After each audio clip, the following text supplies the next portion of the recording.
21일 앞으로 다가온 총선 관련 상황, 오늘은 조청래 전 여의도연구원 부원장 조기현 변호사와 자세하게 짚어보겠습니다. 어서 오십시오. 안녕하세요. 네, 안녕하십니까. 네, 대통령실과 국민의힘이 이종섭 호주대사 그리고 황상무 시민사회 수석의 거취를 두고 갈등을 빚어왔는데요. 회칼 테러 발언으로 논란을 일으켰던 황 수석이 사의를 표명했고 윤석열 대통령이 이를 수용을 했습니다. 황상무 수석이 출입기자단과의 오찬에서 언론인 회칼 테러를 언급한 지 엿새 만이고 한동훈 비대위원장이 스스로 거취를 결정해야 한다 이런 입장을 밝힌 지 사흘 만인데 먼저 윤석열 대통령이 황상무 수석의 사의를 수용한 배경 어떻게 해석하고 계십니까? 엄중한 민심이죠. 총선이 코앞에 다가왔고 야당이 이것을 정권 심판론의 소재로 활용하고 있지 않습니까? 네. 이런 점 때문에 총선 승리뿐만 아니라 이걸 그대로 두면 공정한 국정 운영의 장애물로 작용할 수 있겠다 이런 고려가 있지 않았겠습니까? 네.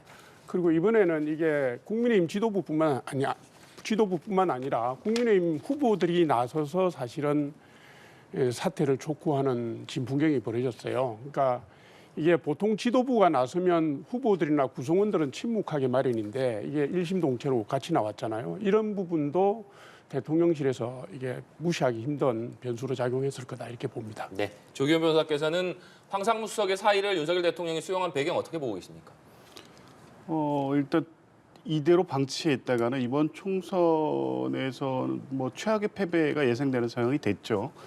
이 상황이 발생한 지 6일이 지난 상황 아니었습니까? 그러니까 오늘 새벽에 발표는 했는데 늦은 감이 있습니다. 어제 정도가 골든타임이 아니었나 싶어요. 이 사안이 처음 나왔을 때 이미 이 발언 자체가 굉장히 국민적으로 이 정부가 도대체 뭘 하려고 하는 것인지에 대한 비판이 바로 나왔거든요.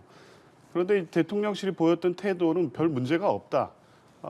이 인사 조치하지 않겠다는 입장을 간접적으로 내보이고 있었습니다. 그러니까 이제 그런 민심이 선거를 치르는 상황이니까 후보들이 체감할 정도로 악화되고 있는 상황이었고요. 당에서 한동훈 위원장이 즉각적인 사퇴와 이종섭 대사의 귀국을 요청했고, 네.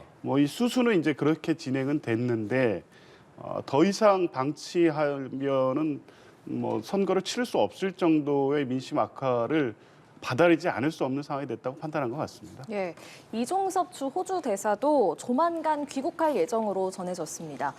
귀국 이유가 오는 25일 방산 관련 주요 공관장 회의를 참석하기 위해서긴 한데요. 어쨌든 결론적으로는 대통령실이 한동훈 비대위원장의 이종섭 대사 즉시 귀국과 또 황상무 수석 자진 사퇴 요구 이거를 수용했다 이렇게 볼 수 있을까요? 꼭 그런 모양새는 아니지만 총선을 앞두고 대통령실이 당을 중시하고 존중하는 태도를 보인 거는 그런 측면이 있고요. 마땅했다고 봅니다. 이게 이제 이종섭 호주 대사의 문제는 사실은 공정에 반한다는 국민정서법상의 문제가 된 거 아닙니까? 그러니까 이게 일단 들어오셔야 되는 건 맞고요. 기국에서 수사에 응한다면은 국민들이 보시기에도 최소한의 성의를 보이는 것으로 해서 일단 이 이슈는 마무리 단계로 들어갈 걸로 보여집니다만 문제는 이게 뭐냐면 작년 9월에 민주당에서 고발을 한 이후에 6개월 동안 수사를 못했고요. 지난 1월에 해병대 사령부하고 국방부 압수수색이 있었습니다. 그런데 그 압수물 분석도 지금 안 끝났다고 그래요. 게다가 공수처가 지금 처장과 차장이 다 공석입니다. 그래서 이종섭 호주 대사가 들어와서 빨리 수사권을 행사해달라고 요청을 하더라도 예. 이게 단기간에 과연 그렇게 될 수 있을까? 이건 자칫하면 그런 노력을 하더라도 공수처의 사정 때문에 이 이슈가 길어지지 않을까 하는 그런 우려를 저는 하고 있습니다. 예, 어쨌든 한동훈 위원장은 최근에 있었던 여러분이 실망했던 문제들이 오늘 다 해결됐다 이렇게 말하기도 했는데 어떻게 봐야겠습니까? 해결됐다고 보이지 않고요. 이제 시작이죠. 그리고 이미 여론에는 윤석열 정부 심판 여론에 기름이 부어진 상황입니다. 회복하기 어려운 상황이 됐다고 보고요. 일단은 이 봉합 국면에서 당장의 이슈가 확산되지는 않을 것 같지만 저는 제가 보기에는 그러기 어렵다고 보는 게 일단 이종섭 대사가 실제 25일 날 귀국할지 여부 일정이 조정될지는 모르겠습니다만 귀국한다고 해서 이 사건의 본질이 달라지지 않습니다. 이 사건의 본질은 최수근 상병 사망 사건에 대한 수사 무마 외압 사건입니다. 여기에서 출발을 해서 석연치 않은 출국 금지 해제 또 호주 대사 임명 이게 문제였거든요. 들어오는 순간부터 이 이슈가 다시 불붙을 수밖에 없고요. 물론 이제 정부 여당은 귀국했으니까 된 거 아니냐라고 하면서 오히려 공수처를 공격하는 방식으로 이슈 전환을 시도하겠지만 이미 지난 한 열흘간의 과정에서 민심은 현 정부가 이종섭 대사 문제를 처리하는 방식, 황상무 수석의 사태를 6일이 지난 시점에서야 처리되게 한 방식, 이것을 통해서 심판 여론을 돌릴 만큼 신속하게 이슈를 처리하고 있고 국민의 눈높이와 시선을 해서 전국을 운영하고 있다. 이렇게 보기 어려운 것이 어느 정도 상황이 정리된 시점이기 때문에 지금에 와서 뭐 이종섭 대사가 귀국하고 황상무 수석이 사퇴했다고 해서 그 과정에서 있었던 국민들의 실망 또 그 과정에서 강화된 윤석열 정부 심판 여론이 잦아들 것으로 보지는 않습니다. 네. 그리고 황상무 수석, 이종섭 대사의 거취 문제를 놓고 이것이 지난 1월에 이어서 당정 갈등 2라운드가 아니냐 이런 해석이 많이 나왔었는데 오늘 한동훈 비대위원장에게 기자들이 이런 질문을 했습니다. 당정 갈등 2라운드 아니냐는 시각에 대해서 어떻게 생각하느냐 이렇게 물었더니 총선을 20여일 앞두고 윤석열 정부와 국민의힘은 운명 공동체다 이렇게 답을 했습니다. 한동훈 비대위원장의 이 발언 어떤 의미라고 해석하겠습니까? 원론 그대로 받아들이면 되죠. 정부와 여당은 뗄 수 없는 관계라는 건 분명하고요. 다만 이게 이제 시기에 따라서 역할 관계가 조금 달라집니다. 이게 이제 주요 선거가 있을 때는 당이 주도권을 잡는 게 맞고요. 네. 또 평상시에는 당이 대통령실의 국정 운영을 뒷받침하는 관계로 가는 게 맞습니다.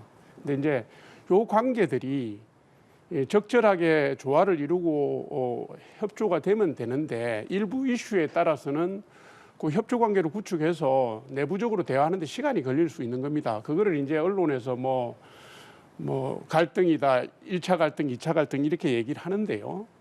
이 총선의 결과가 지금 현 정부의 국정 운영에 관건이 되는 상황이고 야당이 지금 정권 심판론 프레임을 갈수록 소리 높여 외치면서 네. 그 수위도 계속 높여가고 있는 상황 아닙니까? 이런 상황에서 정부와 여당이 다른 곳을 보면서 다른 생각을 할 리가 있겠습니까? 그러니까 국민들이 보시기에 일부 매끄럽지 않은 부분이 있다 하더라도 하루 이틀, 3, 4일 지나면서 조율되는 게 당연하다 이렇게 봅니다. 네. 조기현 변호사께서는 한동훈 비대위원장 윤석열 정부와 국민의힘은 운명 공동체다 이 발언 어떤 의미라고 보십니까? 선거를 앞두고 정부 여당이 늘 하는 얘기이죠. 근데 문제는 당은 당대로 또 정부는 정부대로 역할을 하면서 선거에서 이기기 위해서 당정이 협력하는 과정이 있었어야 되는데 전혀 이제 그런 모양새가 아니었기 때문에 지금에 와서 이제 운명 공동체를 강조한다고 해서 이것이 국민 여론을 움직일 만큼의 어떤 효과를 낼 수 있느냐 그러기가 쉽지 않은 상황이라고 보고요. 운명 공동체인 거는 맞는데 그 운명을 누가 틀어지고 지금까지 정치가 돌아왔느냐. 정부 여당이 결국에 대통령실이 당을 직할하는 체제로 가는 게 아니냐는 문제 제기가 정부 출범 이후 계속되고 있었습니다. 돌이켜보면 지난 1년 10개월 동안 정부 여당의 대표가 대통령실의 입김에 의해서 2번이나 교체됐고요. 또 출마하고자 하는 후보자들을 소위 친윤 초선의원들이 연판장을 통해서 눌러 앉혔고요. 그리고 나서 출범한 게 한동훈 위원장 체제였는데 출범한 이후에 김건희 여사의 그 명품백 문제로 또 한 번 충돌했다가 그때도 다시 이 화재 현장에 가서 당이 굽히고 사태가 봉합되는 모양새를 보였습니다. 그리고 이번에 이제 또다시 당정 갈등이 이렇게 수습되는 모양새를 취하기는 했는데 이 과정에서 누적된 대통령실과 당과의 관계에 대해서 이미 국민들이 1년 10개월 동안 봐왔기 때문에 이 둘의 운명 공동체를 어떻게 평가해야 될지 그러니까 운명 공동체는 본인들의 운명이라는 측면에서 보면 굉장히 중요하고 같이 대응해야 된다는 의미는 분명하지만 국민들이 이번 그 선거를 보는 시각에서 보면 대통령 이 정부를 심판해야 된다는 데에는 그때 제대로 역할을 하지 못한 국민의힘 또한 평가받고 심판받아야 된다는 부분까지 같이 평가될 수밖에 없는 상황이라고 봅니다. 네, 조기환 변호사께서 앞서 이종섭 대사가 귀국한다고 해도 본질은 달라지지 않는다 이렇게 말씀을 하셨는데 그만큼 좀 여당의 일부 수도권 출마자들 사이에서는 이번 사태를 좀 심각하게 보고 있는 것 같기도 한 게요. 오늘 국민의힘 경기 선대위원장 김학용 의원은 이종섭 대사가 자진 사퇴까지도 고려를 해야 된다 이렇게 말을 했고 또 안철수 공동선대위원장도 사퇴 고려가 가능하다 이렇게 말을 했습니다. 자진 사퇴까지도 필요하다고 보세요? 가능성도 있다고 보세요? 저는 좀 지나친 주장이라고 봐요. 이게 이제 이번에 엄중한 민심에 수도권 후보들이 많이 놀랐을 겁니다. 그러니까 뭐 그 논란 민심에 놀라면서 주장을 하다 보면 조금 더 나갈 수가 있죠. 저는 그런 차원이라고 보고요. 지금 이종섭 대사는 호주 정부의 악의망을 받고 호주 대사가 된 지 보름도 안 됐습니다. 양국 간의 뭐 국방 안보 군사 협력 부분을 굳이 얘기하지 않더라도 국가 간의 관계에서 대사 임명을 하고 보름도 안 된 분을 사직하라. 이거는 제가 볼 때는 상식적인 건 아니고요. 그리고 지금 작년 9월에 민주당에 의해서 고발이 됐다고 하지만 이종섭 대사의 지금 입장은 피고발인이지 피의자도 아닙니다. 공수처가 그 관련자의 고발을 받고 난 뒤에 세 분인가를 입건 조치를 했지만 6개월 동안 소환 조사가 한 건도 없었거든요. 그런 상황에서 이게 무슨 범죄 혐의자처럼 피의자처럼 단정을 해서 물러나라 마라 하는 거는 맞지가 않고요. 그다음에 지금 문제가 되고 있는 것도 무슨 직권 남용죄입니다. 직권을 행사해서 부하 기관이나 하위 기관에다가 해서는 안 될 일을 시키는 걸 직권 남용이라고 하는데 최상병 사망 사건은 수사권이 지금 경북 경찰청에 있습니다. 그런데 수사권도 없는 해병대 수사대에다가 경찰에 넘긴 자료를 회수하라고 명령했다고 해서 그게 직권 남용이 되느냐? 아니다라는 게 법조계의 대다수의 의견이거든요. 그러니까 이걸 너무 앞질러 가가지고요. 민심에 놀랐다고 해서 너무 많이 나가는 것은 부적절하다. 저는 이렇게 봅니다. 네, 자진 사퇴까지는 좀 지나치다 이런 입장이신데요. 어떻게 보세요? 조금 전에도 말씀드렸지만 이 중대한 국기문란 사건입니다. 해병대 대원이 사망을 했고 해병대 수사단에서 정상적인 수사를 해서 이첩하려는 과정에서 윗선의 개입이 있었다는 것이 의혹의 핵심이고요. 대통령실의 관여가 있지 않았냐는 의혹이 계속 제기되고 있고 지금 박정훈 대령이 공판이 진행되고 있는데 그 안에서 이미 여러 가지 주객관적인 어떤 증거라든가 진술에 의해서 대통령실 개입이 의혹이 어느 정도 사실이 아니냐는 부분이 밝혀지고 있는 상황입니다. 그 핵심 키맨이 이종섭 대사입니다. 핵심 피의자이고요. 박정훈 대령 사건에서는 핵심 증인입니다. 이런 분이 갑자기 사실상 차관 복급이 가는 호주 대사에 임명이 됐고 이틀 만에 출국 금지가 해제돼서 출국을 했습니다.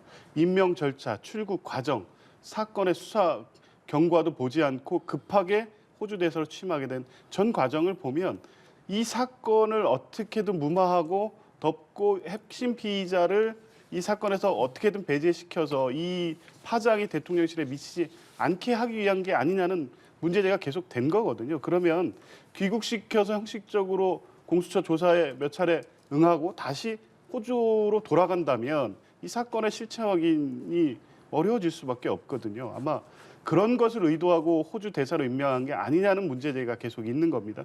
이런 전체적인 상황을 고려해 보면 지금 이 여론의 악화 때문에 당장 귀국시켜서 공수처 수사에 한두 차례 응하는 모습만으로 사건의 본질적 문제가 해결되지 않는다는 거는 이미 국민들도 다 아시거든요.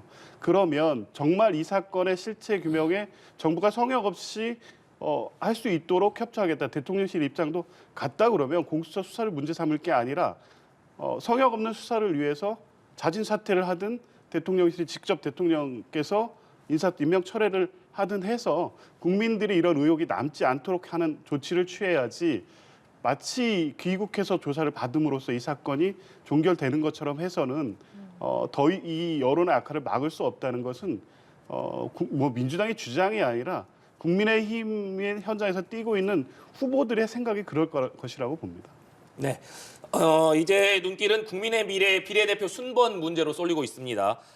지난 월요일에 국민의 미래 비례대표 순번이 발표가 됐는데 이 발표 직전에 한동훈 비대위원장과 이철규 의원 사이에 정면 충돌이 있었던 것으로 확인이 됐습니다.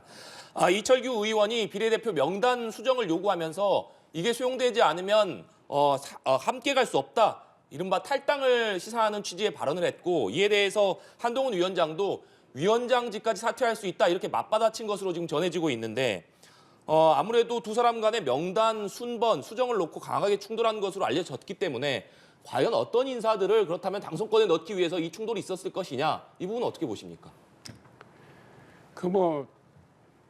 핵심 의제를 가지고 토론을 하고 서로 주장을 펼치다 보면 충돌을 하기도 하는 거지 않습니까? 근데 두 분의 충돌 상황이 어느 정도였든지 어느 내용인지는 사실은 전언이라고 하는데 확인할 방법은 사실은 없고요. 주장을 얘기하면서 욱했을 수도 있겠죠. 그러나 두 분 다 책임 있는 정치인이기 때문에 무슨 자리를 걸고 사퇴하겠다 이런 거는 제가 볼 때는 사실이 아니라고 봅니다. 이철규 의원이 이제 제기한 문제는 압축하면 두 가지 아닙니까? 하나는 호남 배려가 부족하다라는 거였고 네. 하나는 당에서 고생한 사무처라든가 당직자 출신들에 대한 배려가 부족하다 이 얘기인데 우리 지금 국민의 미래로 보면은 비례 순번이 의미가 있는 순번이 한 20번까지 정도일 거고요. 조금 더 확장하면 한 25번 정도 될 겁니다. 그래서 이 들여다보면 호남 출신 인사가 20번 이내에도 두 분이 계시고요. 호남 연구가 있는 분도 두 분이 계십니다. 그래서 호남 연구까지 따지면 총 4분이 계시고 그다음에 그 보좌진 출신하고 당 사무처 출신은 25번, 26번에 배려를 했는데 이 부분을 조금 앞당겨서 넣었으면 좋겠다. 이런 내용이었던 것 같아요.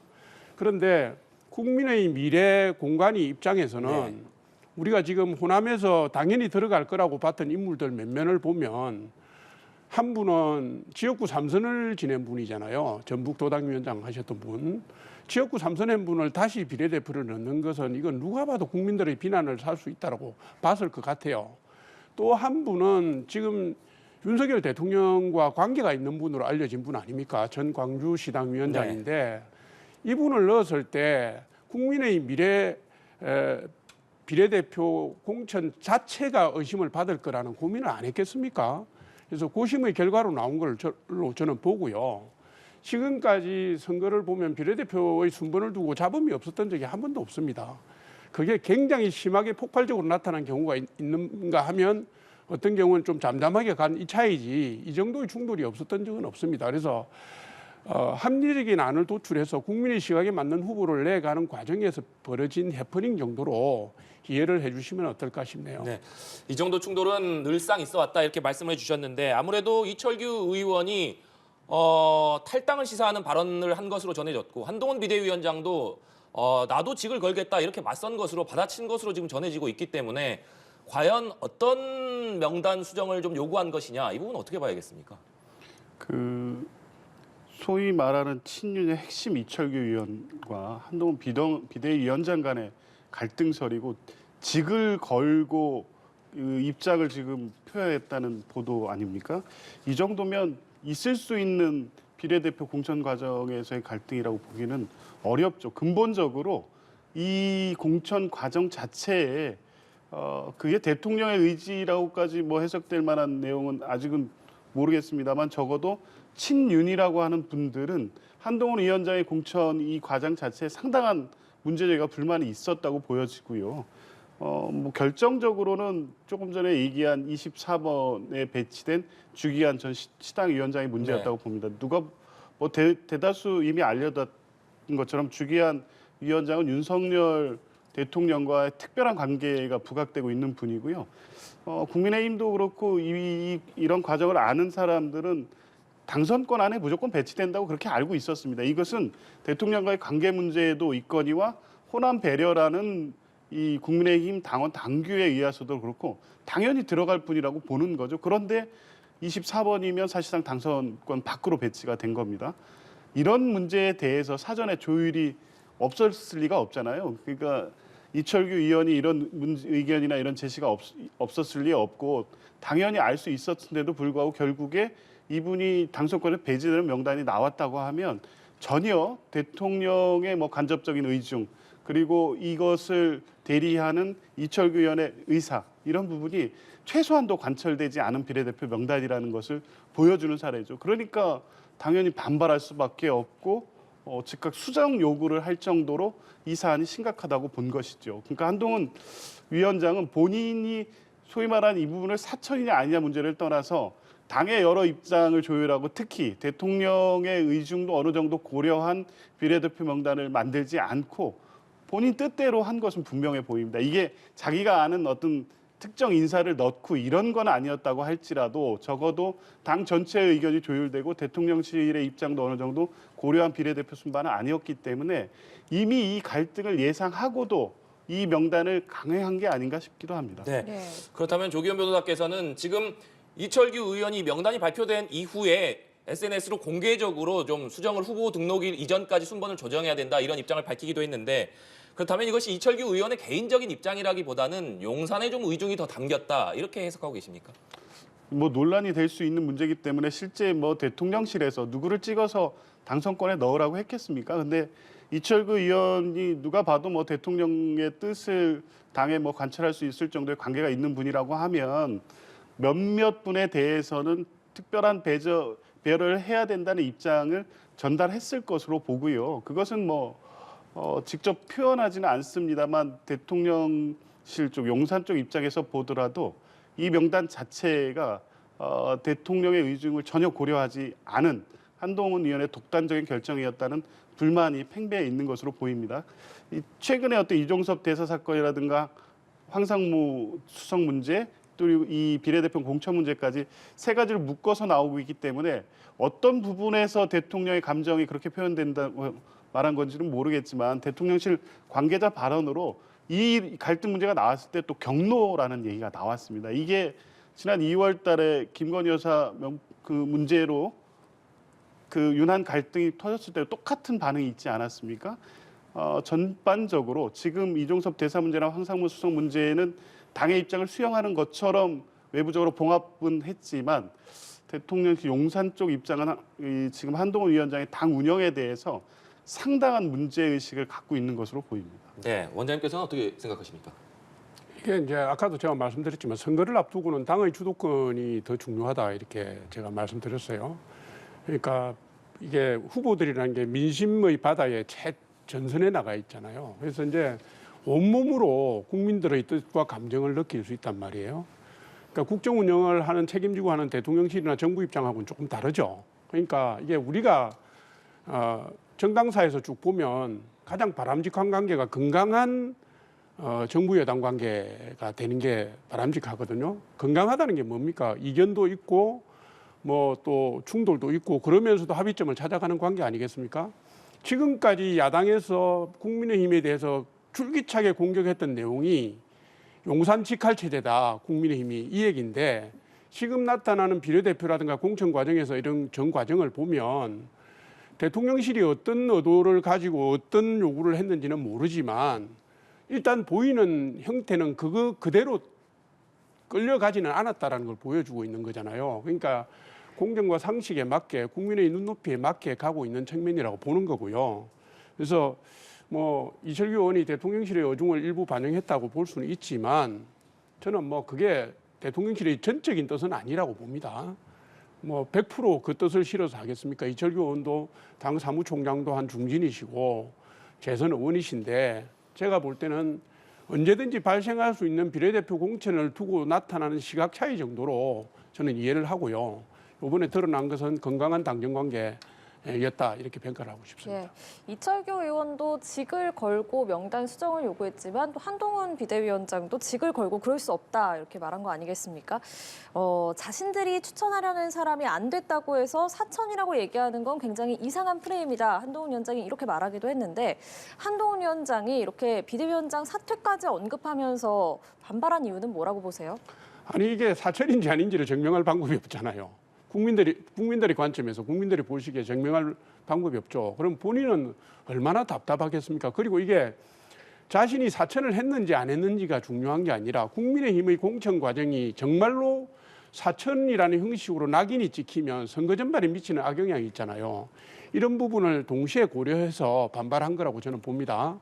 보고 지난번에 지역구 공천에서 우리가 많이 아쉬워들 했던 것이 청년 여성 사회적 약자에 대한 배려들이 좀 부족했다 이런 거 아니었습니까? 그래서 이번에 비례대표 공천을 하면서 청년과 여성 넣고요. 그다음에 호남도 배려하고 하는데 숫자가 한 20명 정도 당선권이다 보니까 이게 모든 요구를 다 넣을 수는 없지 않습니까? 그러니까 최대한 공정과 상식에 맞게 했고 국민들이 요구하는 형식으로 국민의 힘을, 국민의 미래를 끌고 가고 있다고 자부하고 있는데 이걸 딱 두 마디로 사천이라고 그러니까 본인이 발끈할 수밖에 없는 것이고요. 속을 뒤집어서 보일 수도 없는 거니까 그 심정을 공감해주고 이해를 좀 해주면 어떠실까 싶네요. 네, 조기현 변호사께서는 지금 한동훈 위원장이 어떤 생각하고 있을 것 같으세요? 고민이 많으시겠죠. 지금 실제 일부 조정에 대한 검토를 하고 있는 것 같긴 한데요. 뭐 후보 중에 이시우 후보가 이미 사퇴를 했기 때문에 일부 조정은 불가피합니다만 한동훈 위원장도 그렇고 특히 뭐 윤석열 대통령의 이 성정 중에 가장 또 검찰 출신들의 성정이기도 한데요. 본인의 오류를 인정하지 않으려는 성향이 강하다는 게 알려져 있지 않습니까? 한동훈 위원장도 좀 그런 면이 강한 것 같아요. 특히 이 비례대표 명단의 문제는 뭐 한동훈 위원장이 개인적인 어떤 사심을 개입하지는 않았을지는 모르겠지만 이시우 후보를 비롯해서 또 비례대표를 다시 재배려한 거라든가 여러 그 명단 면면에 대한 문제 제기가 계속 나오고 있습니다. 그러니까 검증 과정에서부터 순위 배치까지 여러 가지 문제가 있었던 비례후보 명단이거든요. 지금 국민의힘 이철규 의원이 기자회견을 진행을 하고 있습니다. 저희가 주요 내용이 좀 전해지면 전달을 해드리려고 하는데 지금까지 전해진 얘기로는 이철규 의원이 사적 관계에서 공관 인재 영입위원제가 모신 사람이 없다. 뭐 이런 취지의 지금 발언을 하고 있는 것을 전해주고 있는데 일단 이철규 의원이 지금 기자회견을 자청해서 이렇게 발언을 하고 있는 부분 어떻게 보시는지 궁금하고 그리고 오늘 국민의 미래 공관위에서 지금 비례 순번을 재조정할 수 있다. 이런 얘기도 나오고 있습니다. 실제 조정될 가능성에 대해서는 어떻게 보고 계십니까? 이게 이제 비례대표 명부 작성이라는 게 아마 시간적으로 보면 2, 3주 안에 지금 접수를 받아서 하기 때문에 네. 그 모든 분들을 검증할 수 있는 충분한 시간이 없었을 거예요. 근데 이제 발표되고 난 지 며칠 만에 뭐 법률적으로 문제가 있는 분 또 그간의 발언이나 행적에 뭐 무리가 있었던 분 이런 얘기들이 제보가 되고 언론에 나오고 했잖아요. 그러니까 국민의 미래 공관위에서 이런 부분을 가지고 다시 재검토에 들어가는 거는 뭐 적절한 네. 거라고 보고요. 이미 아까 말씀하셨지만 17번 이시우 후보가 공천 취소가 됐지 않습니까? 뭐 그런 류의 분이 한두 분 더 나올 수도 있겠다 이런 생각은 같고 지금 이철규 의원이 기자회견을 한다는 거는 글쎄요 무슨 내용인지 몰라서 뭐라고 말씀드리기는 뭐한데 그냥 지금까지 논란 과정에서 보면 본인이 뭔가 석연치 않은 점 또 오해를 받고 있다고 생각하는 포인트들이 있는 것 같아요. 그래서 그거를 뭐 성명을 하겠다 이 말씀이신 것 같은데 지금 사실 총선을 20여일 앞둔 굉장히 민감한 시기입니다. 말 한마디가 판세에 영향을 크게 미칠 수 있는 시점이거든요. 그러니까 이게 제가 볼 때는 때로는 어떤 정치 현안에 대해서 구체적으로 설명을 하는 것보다는 침묵하는 게 더 나은 답변이 될 수도 있고요. 그러니까 지금 뭐 사실관계를 밝힌다고 해서 그게 국민들이 보시기에 뭐가 밝혀지는 것도 아니고 그게 새로운 논란거리를 낳을 수도 있기 때문에 이철규 의원께서 좀 더 현명하고 폭넓은 마음으로 대성적으로 좀 행보를 해주시면 좋겠다는 말씀을 드립니다. 네. 국민의 미래에서 지금 비례 순번을 재조정할 가능성 조기현 변호사께서는 어떻게 보고 계십니까? 일부는 안 할 수가 없겠죠. 이시우 후보 취소가 됐기 때문에 뭐 거기를 단순하게 채울지 지금 가장 핵심적인 문제가 되고 있는 주기현 위원장을 당선권에 재배치할지까지 검토될 문제가 여러 가지는 있긴 있습니다. 그래서 일부 조정을 할 텐데 이철규 의원의 지금 기자회견 내용이 굉장히 중요하다고 보는데요. 이게 단순하게 일부 조정으로 끝나기에는 힘들 만큼 내재진 갈등이 있다는 것을 지금 보여주는 게 아닌가 싶습니다. 그런 의견 차이가 있었다고 하더라도 더군다나 이게 외부로 보도가 돼서 한동훈 위원장과 이철규 위원 간 갈등은 대통령과 그 한동훈 위원장과 갈등으로 당장 될 수밖에 없거든요. 그런데 거기에 또 다른 어떤 해석을 기자회견을 통해서 붙인다고 하면 이 갈등이 회복되는 게 아니라 더 심화될 수밖에 없는 상황을 지금 만들고 있다는 것인데 통상 선거 과정에서 있을 수 없는 일이거든요. 그런 갈등이 있더라도 이 말을 참고 대표 중심으로 이 선거를 치러가는 게 모든 당의 지금까지의 관례인데 굳이 또 다른 억측이라든가 갈등으로 비춰질 내용들을 이철규 의원이 오늘 밝힌다고 하면 대통령실이 지금 이종섭 대사 문제, 황상무 수석 문제 포함해서 비례대표 문제까지 전체적으로 지금 한동훈 위원장의 국민의힘 당 운영에 대해서 심각하게 보고 있는 게 아닌가라는 생각이 듭니다. 네.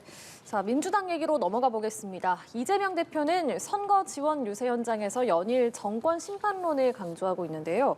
어제는 주인에게 대드는 모습은 해고해야 한다.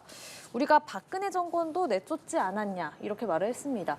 국민의힘에서는 사실상 탄핵을 시사한 거라고 비판을 했는데 이렇게 이재명 대표가 연일 비판 수위를 높이는 이런 발언 수위를 높이는 배경은 뭐라고 보십니까? 이 윤석열 정부 심판 여론이 굉장히 거세게 일고 있는 것으로 보입니다. 이것은 그냥 민주당이 정치적인 메시지로 강조해서 이것으로 여론을 설득하는 게 아니라 바닥에서 느껴지는 민심이 선거 과정에서 후보들을 통해서 바로 전달이 되거든요. 그리고 이재명 대표도 지금 유세 현장을 돌고 있기 때문에 당장의 반응들이 느껴지는 겁니다. 지난 공천 과정에서 민주당이 좀 여러 가지 문제로 인해서 약간 실망한 여론이 있었지만 공천이 끝나면 결국에 윤석열 정부 심판 여론으로 갈 거라고 봤던 것이고요. 실제 모든 여론조사에서도 당 지지율의 변화는 있었지만 이번 선거는 윤석열 정부를 심판하는 선거라는 지금 국민의힘 이철규 의원이 기자회견을 진행을 하고 있습니다. 저희가 주요 내용이 좀 전해지면 전달을 해드리려고 하는데 지금까지 전해진 얘기로는 이철규 의원이 사적 관계에서 공관 인재 영입위원제가 모신 사람이 없다. 뭐 이런 취지의 지금 발언을 하고 있는 것으로 전해지고 있는데 일단 이철규 의원이 지금 기자회견을 자청해서 이렇게 발언을 하고 있는 부분 어떻게 보시는지 궁금하고 그리고 오늘 국민의 미래 공관위에서 지금 비례 순번을 재조정할 수 있다. 이런 얘기도 나오고 있습니다. 실제 조정될 가능성에 대해서는 어떻게 보고 계십니까?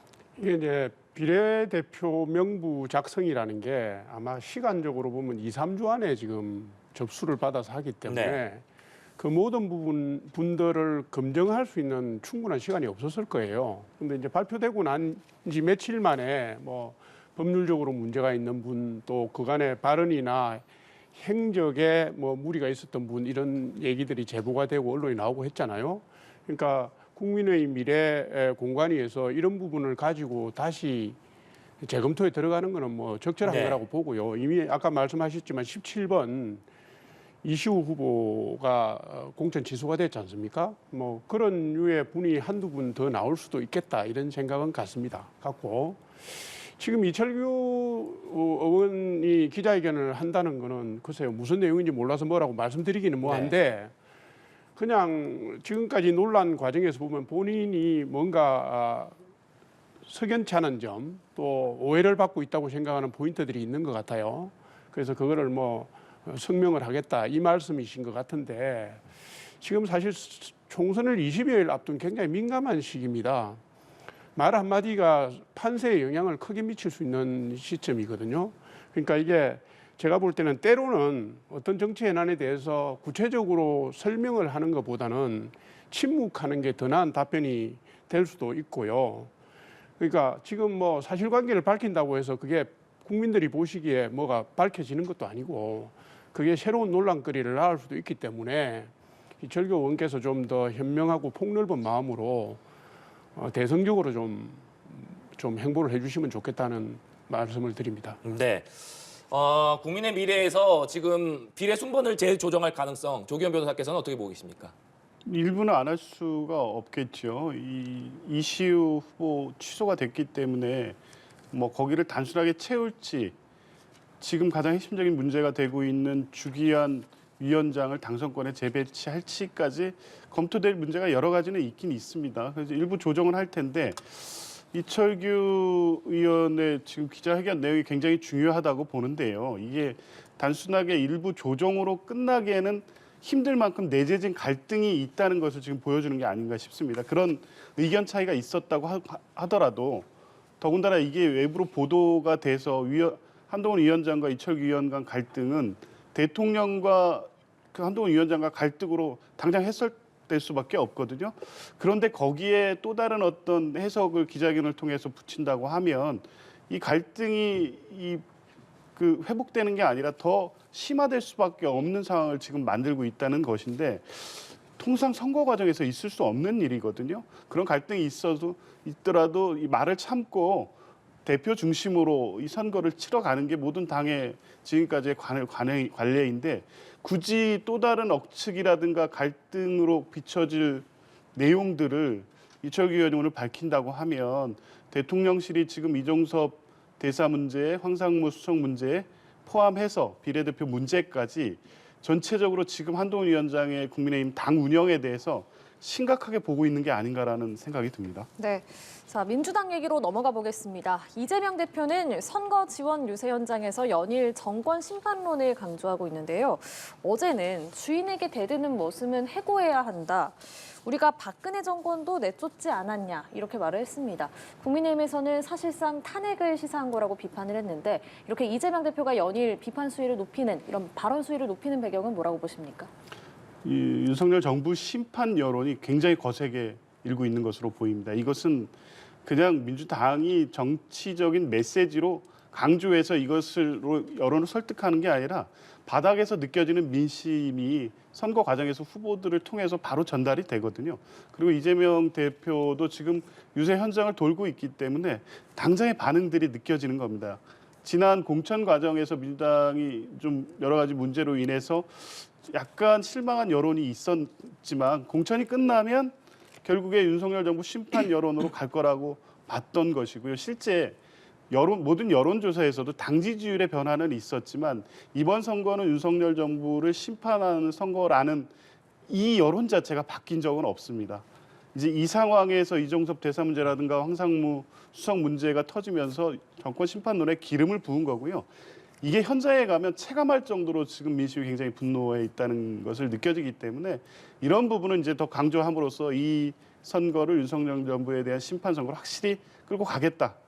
이 메시지를 강조하고 있는 것으로 보입니다. 네, 이 대표의 이런 수위 높은 발언의 배경에는 그만큼 정권 심판론의 민심이 높기 때문이다, 거세기 때문이다 이렇게 분석을 해주셨거든요. 뭐 그런 측면이 있죠. 있는데 그 점만 있는 게 아니라 민주당이 이번 총선에 임하면서 내세운 프레임이 그거 하나밖에 없어요. 정권 심판론 그거. 그러니까 지난 한 2달 동안 공천 분열 겪고 하면서 민주당이 정권 심판론이 상당히 희석됐잖아요. 그래서 민주당 지도부라든가 이재명 대표가 그 점에 대해서 굉장히 안타까워하면서 그 불씨를 살리려고 애를 많이 썼던 건 사실입니다. 근데 이제 지금 우리 조 변호사님 말씀하셨지만 최근에 몇 가지 이슈 때문에 원튼 원치 않든 간에 정권 심판론 이슈가 다시금 부상하는 분위기가 됐어요. 그러니까 이게 물 들어왔을 때 배 띄우라는 얘기인데 이재명 대표의 지금 관점은 이런 것 같습니다. 황상무 수석 논란이든지 이종섭 대사 논란이든지 간에 이게 이슈의 고점을 지나고 있거든요.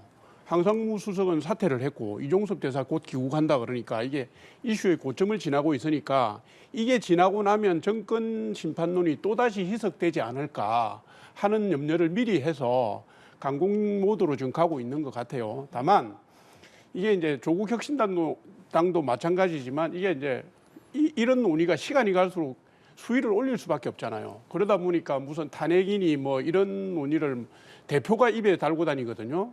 이건 사실 지난 대선에서 나타났던 국민들의 민심 선택을 전면 부정하는 논리, 대선 불복 논란으로 갈 수가 있기 때문에 이게 너무 심하게 가면 국민들 사이에서 역풍도 불 수 있겠다는 생각을 갖고 있고요. 아직까지 총선까지 한 20여일 남았습니다. 총선까지 20여일은 어떤 상황도 만들어질 수 있고 어떤 논란도 다시 제기될 수 있기 때문에 지금의 분위기대로 간다고 보기는 힘들다. 이 점을 말씀드립니다. 네. 그리고 조국 혁신당 대표가 이재명 대표를 찾은 자리에서 크게는 연대의 마음을 모았다 이런 얘기들이 나왔었는데 조국 혁신당이 지민 비조 그러니까 지역구는 민주당, 비례는 조국 혁신당 기조를 내세우면서 최근에 지지율이 심상치 않은 모습을 보이니까 민주당이 더불어 몰빵이라는 얘기를 내놨습니다. 지역구도 더불어민주당, 비례도 더불어민주연합, 그러니까 더불어에 좀 몰빵해야 된다 이런 구호를 좀 내세우고 있는데 아무래도 이것이 조국 혁신당에 대한 견제다 이렇게 해석해야겠습니까? 그럴 수밖에 없는 상황인 것 같습니다. 그 조국 혁신당이 창당하고 직후에 이제 소위 말하는 지민비죠. 지역구는 민주당, 비례대표는 조국 혁신당을 얘기를 했죠. 이게 전체적인 여론 분위기에도 맞았던 것 같습니다. 그런데 여기에서의 주도성은 민주당이 갖는 거죠. 비례대표를 한석도 내지 않은 조국 혁신당으로서는 민주당을 찍기 위해서 나온 유권자들이 조국 혁신당을 선택해 달라는 선거 전략이었는데 그걸 이제 바꿔서 비조지민, 조국 혁신당을 찍으러 나왔다가 민주당을 찍어달라 이렇게까지 나간 거거든요. 이제 자신감이 과하다고 비춰질 만큼 지금의 여론의 추이는 조국 혁신당에 대한 지지율에 확실한 어떤 상승세가 이어지고 있는 건 분명하거든요. 민주당으로서는 사실은 그 전체적 포괄적으로 우군이라고 할 수 있지만 당은 다르거든요. 그리고 몇 가지 정책에 있어서는 사실은 조국 혁신당이 22대 국회에서 굉장히 앞에서 견인선처럼 치고 나간다고 해서 모든 걸 조국 혁신당에 따라갈 수 없다는 측면도 있고 민주당으로서는 역시 중도도 늘 고려할 수밖에 없기 때문에요. 그런 걸 고려하면 민주당은 민주당 목표대로 원내 단독 과반 적어도 상당한 차이가 있는 일당의 목표는 확실히 달성할 수 있어야 되는데 지금 조국 혁신당의 최근 지지율 추이를 보면 그게 이제 쉽지 않을 수 있다는 우려가 분명하기 때문에 지민 비조 정도의 조국 혁신당의 전략까지는 굳이 선을 긋지 않더라도 상호 상승 효과를 거둘 수 있다고 판단할 수 있었는데 지금 국면은 좀 다르다고 봅니다. 단독 과반수를 위해서는 비례연합당인 더불어민주연합의 의석수를 많이 가져와야 된다는 목표는 분명하고요. 앞으로는 이제 그런 측면에 더 메시지를 좀 강화할 것으로 봅니다. 네. 그래서 이제 이재명 대표도 이게 우군보다는 아군이다 이런 점을 좀 강조하고 있고 또 더불어민주연합에서도 우리는 아군이다 이런 점을 강조하고 있습니다. 이 부분 어떻게 보십니까? 딜레마죠. 이게 처음에는 조국 혁신당이 저렇게 약진할 거라고 보지 않고 이게 한 솥이다, 한 밥그릇이다 이렇게 본 거 아니에요. 그래서 협조해서 가면 되겠다. 서로 역할 분담해서 가면 파이를 키울 수 있겠다 이렇게 본 건데 이게 가다 보니까 이제 관계가 점점 이상해지고 미묘해지거든요. 그러니까 조국 혁신당이 약진하면서 조국 혁신당이 앞뒤에 가리지 않고 지금 공격을 하고 있잖아요. 무슨 특검법이다, 국정조사다, 윤석열 정부를 레임덕에서 대드덕으로 간다, 이 말도 안 되는 소리를 지금 하고 있습니다. 이게 세련된 말로 포장해서 그렇지 탄핵하겠다는 얘기를 하는 거잖아요. 국민 뜻에 정면 충돌하겠다는 그런 선명성 투쟁을 강조하다 보니까 민주당의 공세가 좀 희석되는 겁니다. 특히 민주당 지지층 사이에서 보면 그게 첫 번째고 두 번째는 이게 조국 후보가 이제 서서히 부상을 해가지고 주요 정치인의 한 사람이 돼버렸어요. 그러다 보니까 상대적으로 이재명 대표의 입지도 이렇게 부각이 안 되는 겁니다. 조국 부각되는 걸 이재명 대표가 바라겠습니까? 자신의 정치적 경쟁자들을 제거하기 위해서 공천에서 사천하고 비명 행사하고 다 했지 않습니까? 친명 형제하고. 그런데 엉뚱한 데서 지금 경쟁자가 올라오고 있고요. 그다음 세 번째는 뭐냐면 최근에 조국 혁신당의 황운하 후보가 한 방송에서 이런 말을 했습니다. 조국 혁신당이 비례대표 15석을 얻으면 나머지 야당의 소수 세력을 규합해서 독자적으로 교섭단체를 만들 수 있겠다 이런 말을 했어요. 거기에서 그 의중이 뭐냐면 민주당하고 합치지 않고 따로 자기 갈 길을 갈 수 있다는 걸 비친 겁니다. 이건 뭐냐면 차기 대권을 놓고서 여건이 허락하면 조국을 띄워서 이재명과 경쟁하는 구도로 만들겠다는 뜻 아니겠습니까? 이런 상황이 되니까 미묘한 관계가 점점 만들어지고 있고 눈에 보이지 않는 갈등이 만들어지니까 이게 우군이 맞겠습니까? 저는 우군 아니라고 봅니다. 지금 점점 그렇게 가고 있다 이렇게 보고 있습니다. 예. 한편 정봉주 후보의 공천이 취소된 서울 강북을 전략 경선에서는 결국 비명계 박용진 의원이 정치신인 조수진 변호사에게 패배를 했습니다. 그런데 이례적으로 이재명 대표가 직접 득표율을 공개를 했거든요. 이 배경은 어떻게 보십니까? 맨 마지막 말씀에 전하고자 하는 핵심적인 메시지가 있었다고 보는데요. 이제는 이 논란 끝내자였습니다. 그러니까 사실은 굳이 수치까지 세세하게 공개할 필요가 없었죠. 이 결과는 누가 봐도 어느 정도 다 예측한 결과였고 그 결과 자체에 이견을 제시하지 못할 만큼 경선 방식 자체에서 이미 조수진 후보가 승리할 가능성이 매우 높은 경선이었기 때문에 그럴 필요가 없었는데 그 수치가 이 정도 차이가 났다. 이것을 방점을 찍기보다는 이게 우리 민주당의 어떤 공천 논란의 시작이 박용진 의원에 대한 하위 평가를 공개하면서부터 시작된 거잖아요. 어찌됐든 한 달간의 내용이라고 비춰진 부분이 있었고 그것 때문에 좀 민주당 지지자들도 약간의 혼란이 있었고 또 지지율에 약간의 문제도 있었고 했지만 이제 공천이 끝났고 이 논란을 일단락 지어도 되겠다. 이제 끝내고 본선을 향해서 다 같이 힘을 모아 나가자. 이 메시지에 방점이 있다고 봅니다. 네, 경선 결과가 나오자마자 득표를 이재명 대표가 공개를 했는데 어떻게 보셨습니까? 아니 본인도 엄청나게 부담이 됐으니까 그런 예상 밖의 행보를 하지 않았겠습니까? 그러니까 국민의 시선이 싸늘하다는 걸 온몸으로 느끼니까 수치를 발표해서라도 이걸 가라앉히고 종결짓고 싶다는 마음을 드러낸 거죠. 사실은 이제 과정은 다 아는 내용입니다만 결선 투표까지 가서 이유한 후보를 배제하고 경선 대진표를 새로 만들어서 새로운 인물을 넣어서 경선한 것도 좀 이상하죠. 뿐만 아니라 경선 규칙도 보면 전국의 권리당원 70%, 지역구 권리당원 30%입니다. 이거는 강북을에서만 썼던 건 아니고요. 서대문의 청년특구에서도 똑같은 방법을 썼어요. 지역구 국회의원 후보를 뽑는데 전국의 권리당원을 넣는 거는 뭡니까? 전국 권리당원 중에 친이재명파, 강성 당원층들이 투표에 참여해서 온라인 투표에 참여해서 박용진 떨어뜨리라는 신호를 하는 거잖아요. 이런 식의 비정상적인 공천 방식을 택했는데 수치를 발표한다고 이게 가라앉겠습니까? 그러니까 아마도 박용진 후보가 여러 가지 상황이 불리함에도 받아들이겠다고 했으니까 제가 볼 때는 이재명 대표의 행보보다는 박용진 후보의 행보가 훨씬 더 훌륭해 보이네요. 네. 자, 지금까지 조청래 전 여의도연구원 부원장, 조기현 변호사와 정치권 이슈들 짚어봤습니다. 두 분 고맙습니다.